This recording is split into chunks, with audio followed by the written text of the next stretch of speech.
চলুন আজকের ক্লাসটা শুরু করা যাক।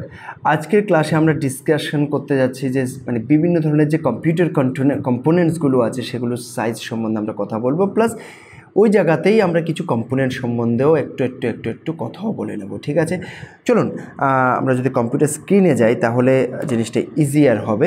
তো প্রথম যদি আমরা কথা বলি মাদারবোর্ডের কথা, মাদারবোর্ড কিন্তু কম্পিউটারের ভেতরে বা ল্যাপটপের ভিতরে যাই বলি না কেন সবগুলোর ক্ষেত্রে প্রচণ্ড ইম্পর্ট্যান্ট একটা কম্পোনেন্ট।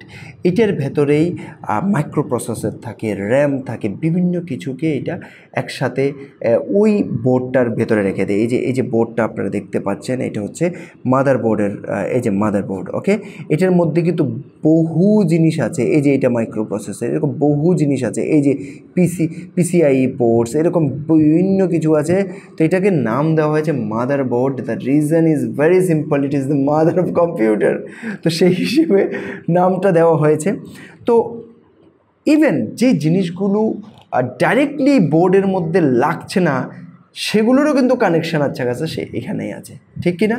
তো যেমন পিসিআই ফর এক্সাম্পল, সেটার কানেকশানটা এখানেই আছে। তো মাদারবোর্ড জিনিসটা প্রচণ্ড ইম্পর্ট্যান্ট। আর এটা যদি আমরা সাইজের সম্বন্ধে আমরা একটু কথা বলি যে সাইজটা কেমন হয়, তো একটা জিনিস হচ্ছে যে এটা প্রায় কোনো ক্ষেত্রে এটা 12 ইঞ্চ মানে 1 ফিট বাই 9.6 ইঞ্চ হতে পারে। কিছু ক্ষেত্রে 6.7 ইঞ্চ বাই 6.7 ইঞ্চ হয়, কোনো ক্ষেত্রে 9.6 ইঞ্চ বাই 9.6 ইঞ্চ হয়।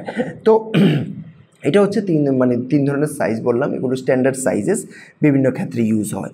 এবার যদি আমরা সিপিইউতে চলে যাই, যেটা মানে সেন্ট্রাল প্রসেসিং ইউনিট, যতই আমরা ডেস্কটপের বাক্সটাকে বলে দিই আমরা সিপিইউ, তো অ্যাকচুয়ালি বাক্সটা ডাইরেক্টলি সিপিইউ নয়, সেটার ভেতরে সিপিইউ আছে, সেটার ভেতরে মাইক্রো প্রসেসর আছে। এই প্রসেসরটাকেই আমরা সিপিইউ বলি, ঠিক আছে? তো এবার সেন্ট্রাল প্রসেসর ইউনিট যেটা হয় সেটা তো অনেকটা ছোট হয়। সেটা কোথায় থাকে? সেটা থাকে হচ্ছে মাদারবোর্ডের মধ্যে একটা স্লট আছে, সেখানে সে জিনিসটা থাকে। এখন এটার সাইজটা অবশ্যই অনেকটা ছোট হবে, 1 থেকে 2 ইঞ্চির মতো হবে। আবার ল্যাপটপ বা ল্যাপটপের ক্ষেত্রে সেটা অনেক সময় একটু ছোটও হতে পারে, আর হচ্ছে যদি সেটা সার্ভার বাগারা হয় সেক্ষেত্রে আর একটু বড় হতে পারে। এই জিনিসটা মাথায় রাখবেন।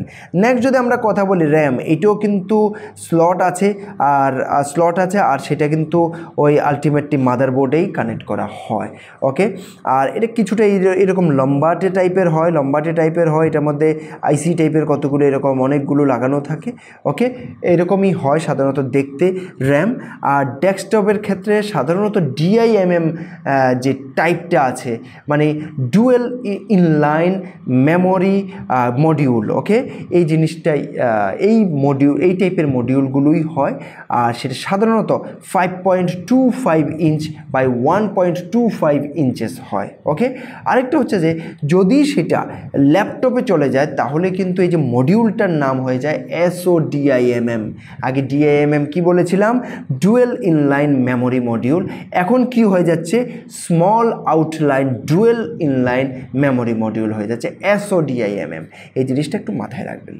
এরপর যদি আমরা চলে যাই এসএসডি, সলিড স্টেট ড্রাইভ। ওকে, মেমোরিতে আমরা জানি এইচডিডি হয়, এসএসডি হয়। আজকাল এসএসডি প্রচণ্ড পপুলারিটি পাচ্ছে, কারণ খারাপ কম হয় প্লাস স্পিডটা অনেকটা বেশি হয়। ওকে, আর এইচডিডিতে যেহেতু মেকানিক্যাল পার্ট আছে, যেহেতু মুভিং পার্ট আছে, তো এটা খারাপ হওয়ার চান্সটাও একটু বেশি থাকে, প্লাস এটা স্লো হওয়ার চান্সটাও বেশি থাকে। whereas in case of SSD there is very rare chance that it will become damaged or it will become slower.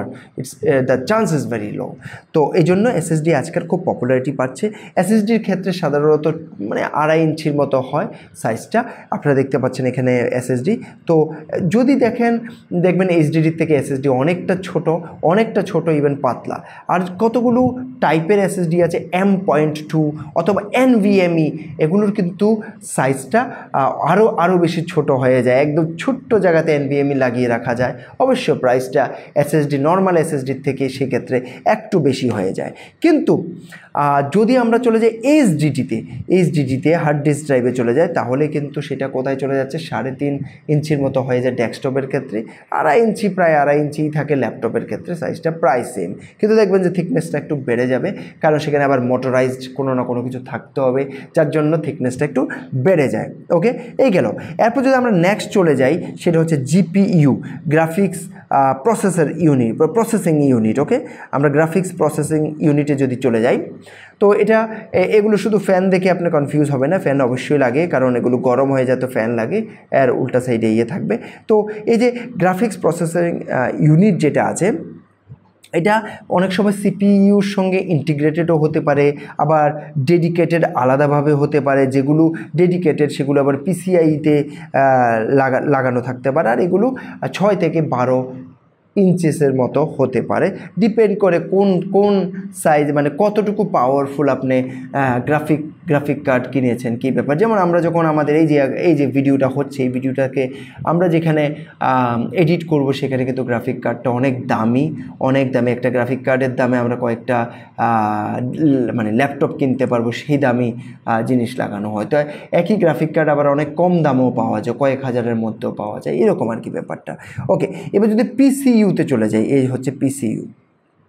ওকে, এই হচ্ছে পিসিইউ।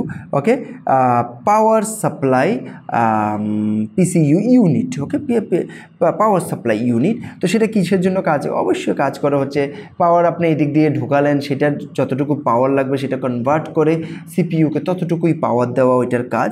ওকে, আর এটার যে সাইজ বাগারা সব কিছু ডিপেন্ড করে কত ওয়াটের কী ব্যাপার সেটার উপর 100% ডিপেন্ড করে। কিন্তু কতগুলো ফর্ম ফ্যাক্টর আছে, একটা টাইপের ফর্ম ফ্যাক্টর হচ্ছে এটা কেমন সাইজ হবে সেই জিনিসটা, সেটা একটা হচ্ছে ATX ফর্ম ফ্যাক্টর, একটা SFX ফর্ম ফ্যাক্টর, একটা TFS ফর্ম ফ্যাক্টর। যাই হোক না কেন ওভারঅল মিলিয়ে 5 থেকে 8 ইঞ্চির মতো এটার যে লেন্থটা হয় সেটা হয়। ওকে, ওভারঅল এগুলো খুব ইম্পর্টেন্ট কিছু কম্পোনেন্ট আছে, সেগুলোর ভাবলাম যে সাইজেসগুলো ডিসকাশন করা উচিত, এই জন্যই সাইজ ডিসকাশন করা। প্লিজ পয়েন্টগুলো নোট ডাউন করে ফেলবেন, নিজের ভাষায় নোট ডাউন করে সিম্পলভাবে লিখে রেখে, যাতে করে পরীক্ষার টাইমে জিনিসগুলোকে আরেকবার ইজিলি দেখা যায়, আর এগুলোর উপর রিয়েলি নিজে পরীক্ষা করতে হবে, সেই জিনিসটাও যাতে হয়। আর কোথা থেকে, আমি সব ভিডিওতে বলি, কোথা থেকে প্রশ্ন আসবে, অনেক সময় প্রশ্ন একটা আজীব জায়গা থেকে চলে আসে যেখানে আমরা ভাবিও না, সেই জন্য কোনো জিনিসকে আনটার্ন রাখা উচিত নয়, সেগুলোকে টাচ করা উচিত। ওকে, থ্যাংক ইউ। পড়তে থাকুন, ভালো করে পড়তে থাকুন, যাতে করে আগামী পরীক্ষায় অবশ্যই ভালো রেজাল্ট করা যায়। Thank you.